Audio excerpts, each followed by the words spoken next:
ताज्या घडामोडी पाहण्यासाठी सी24 या यूट्यूब चॅनलला लाईक करा, शेअर करा, सबस्क्राइब करा आणि बेल आयकॉनवरती क्लिक करायला विसरू नका। हे बघा, मला माझ्या कामाबद्दल बोलायचं आहे। मला त्यांच्याबद्दल ते काय करतात याच्याबद्दल मला काही घेणं देणं नाही।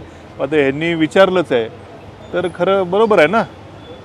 आता सत्ताधारी पक्षाचे आमदार आहेत, ते लोकप्रतिनिधी आहेत, सत्ताधारी पक्षाचे पालकमंत्री आहेत, सत्ताधारी पक्षाचे आमदार आहेत। तर घटना घडली त्यावेळेस त्यांनी रील्स बिल काढले, सोशल मीडियावर टाकले। नंतर 20 दिवसामध्ये या मतदारसंघाच्या आमदारांनी या प्रश्नाबाबत बरं शब्द देखील काढलेला नाही आहेत। त्या दिवशी जसा देवेंद्र फडणवीसांना फोन लावला तसं जाऊन बसायला पाहिजे मुंबईमध्ये, तिथं त्यांच्या ऑफिसमध्ये जाऊन बसून इथं पोलिसांवरती दबाव आणून आणखीन जास्त त्या ठिकाणी तपासाला गती आणण्याचं काम खरं वास्तविक पाहता सत्ताधारी पक्षाच्या आमदारांचं होतं। पण मात्र ते कुठल्याही प्रकारचं ह्याच्यामध्ये काय, मला वाटतं काल परवा इथं आले होते, डॅमवर काहीतरी बैठक झाल्याचं आजच होते का, डॅमवर काल इथं होते असं कळालं मला। पण त्या निवडणुका वगैरे वगैरे याच्यामध्ये हे प्रश्न त्यांना कदाचित जास्त महत्त्वाचे वाटत असावेत।